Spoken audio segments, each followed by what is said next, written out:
we do not have a date set aside to commemorate what happened in 1967? I think there's no need for that because you'll be reopening old wounds. Have we healed the wounds? Let me tell you one thing. There are two things that shot Nelson Mandela to the global limelight as an elder statesman.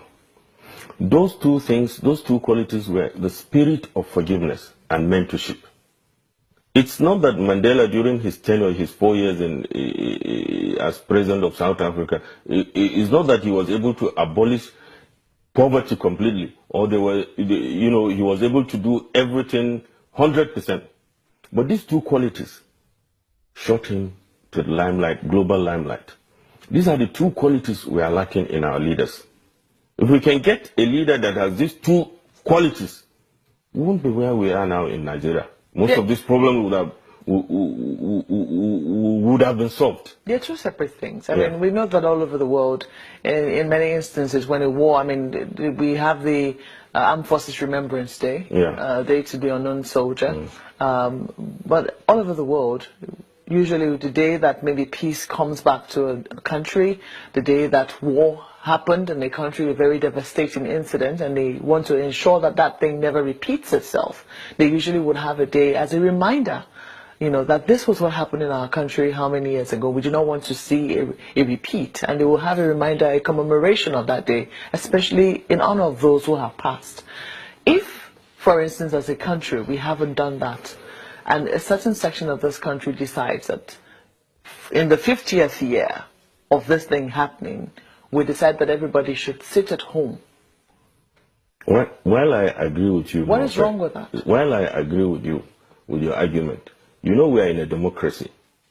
We have representatives. We have the legislature. I totally agree that if they have that idea and they want it celebrated, they have representatives in the National Assembly. They could put it forward that this is what we want. They could put it forward. That's why they have representatives in the National Assembly. It's because of this this kind of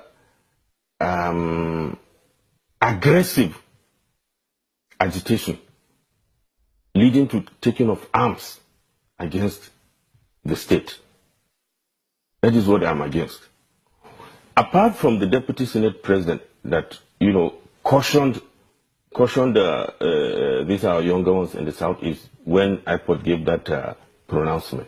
There was nobody, no elder in the Southeast or leader in the Southeast that issued a statement about it.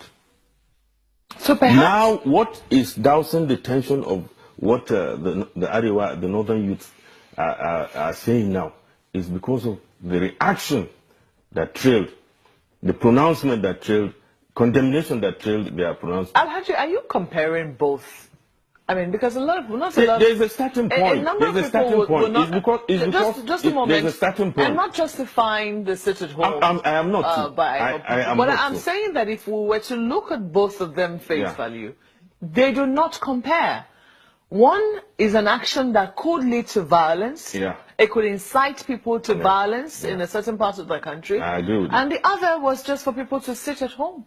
That's what I'm telling you, that if the elders and leaders of the Southeast had condemned that and said, you know, we agree with you guys, we agree with your agitations, but make it, you know, peacefully. What happened, the kind of pronouncement we got from the Arewa youth, from the youth in the north, would have not come up. That's what I'm saying. That at times when you allow certain things to go, don't forget that Nnamdi Kanu is not an authority, is not in power. For him to have issued that kind of pronouncement and people obeyed it, then his counterparts in the north will feel that, okay, fine. If somebody who is not in the authority, who has no power, can issue a pronouncement and people will obey, they too could do the same thing.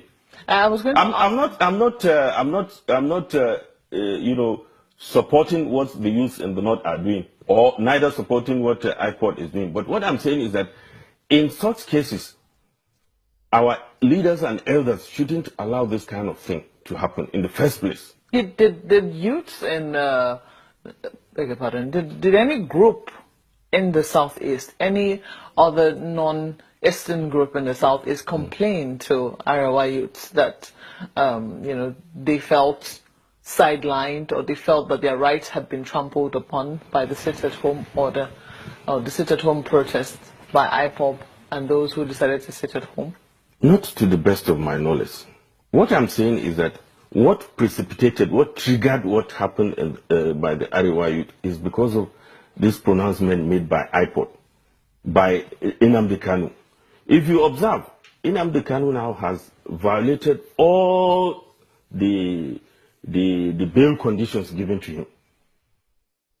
And this is, I agreed, there's a mistake on the side of the government initially even. They shouldn't have even, given Nnamdi Kanu any pronouncement, any prominence, I mean to say.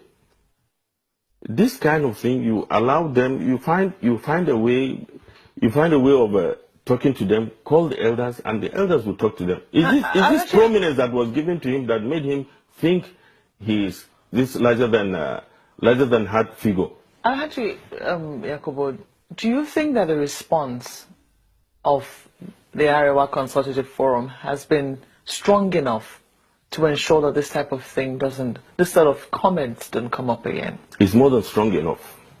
It's more than strong enough. You could see condemnation in all the papers. Is condemnation sufficient? It's sufficient, and they are doing. The governor of the Northern Governors Forum said they should arrest those boys, including their sponsors.